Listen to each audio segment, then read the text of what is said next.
My name is Katie Tomberlin, and I'm from Carteret County. This is Community Rising, Shoreside's environmental stories, broadcasting from the Working Narrative Studio. Coming up next are stories from coastal North Carolina.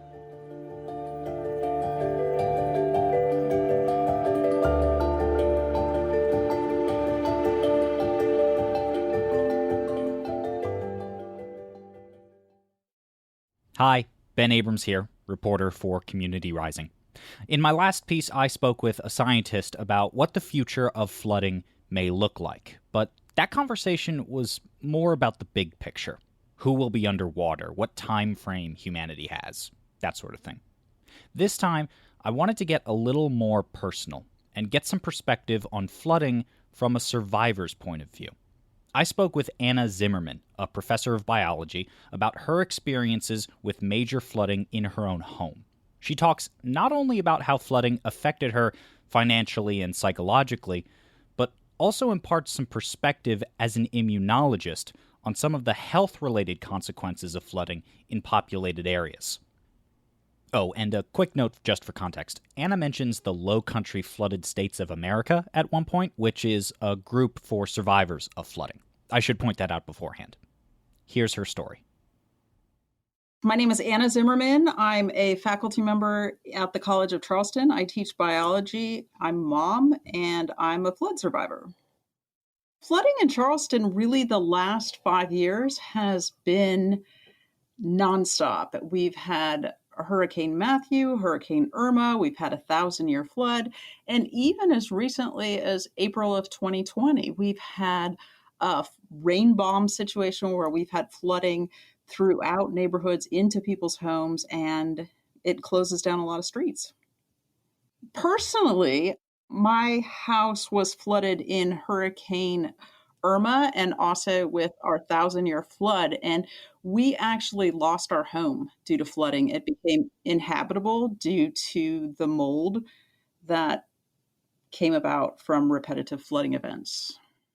We moved to Charleston in 2005, and then in 2015, we had a flood, and we thought it was a freak event, a 1,000-year storm, and so we rebuilt our house only to have 2 years later during Hurricane Irma, our house to flood again. And when I mean flood, 7 to 10 inches of water throughout every room inside the house. And because that had happened twice in a 2-year period, this was also coinciding when we were seeing that the flooding in Charleston the last couple of years has just been unreal. And so we knew that probably it would happen again. We were a slab-on-grade house, and so we had to find another place to live. We were one of the first, but not the last, people that are going to have to retreat from where they were living.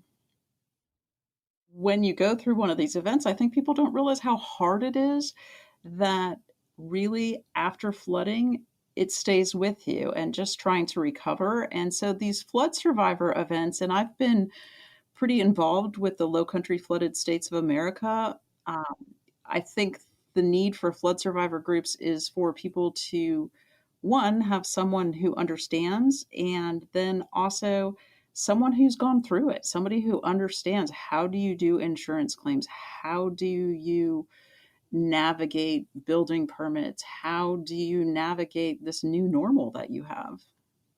Well, I think cities like Charleston, the amount of suffering that people are going to experience from flooding is going to be deep. And as an immunologist, one of my concerns, which I think doesn't get enough attention, is the public health aspect of repetitive flooding into housing structures. It is not possible to completely remediate a flooded structure from possibilities of mold.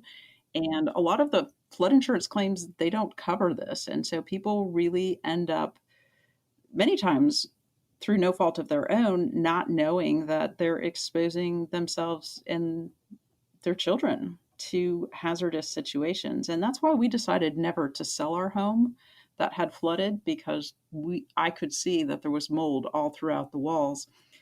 And as an immunologist, I just couldn't do that to another person. I really do think as a society, we need to be thinking more about how we are building and where we are building. This nonstop building in a floodplain, we're just putting more people in harm's way. And why are we doing that? And, this country, it seems like we act reactively instead of proactively, but we could be doing a lot to not exacerbate flooding, such as filling in wetlands. Why are we doing this?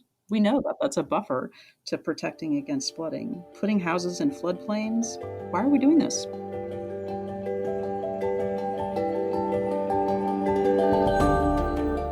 You've been listening to Community Rising, Shoreside's Environmental Stories. This podcast is a special project of Shoresides and Working Narratives. Do you have a story from our coast that you would like to share? Contact us at info@shoresides.org. Thank you for listening.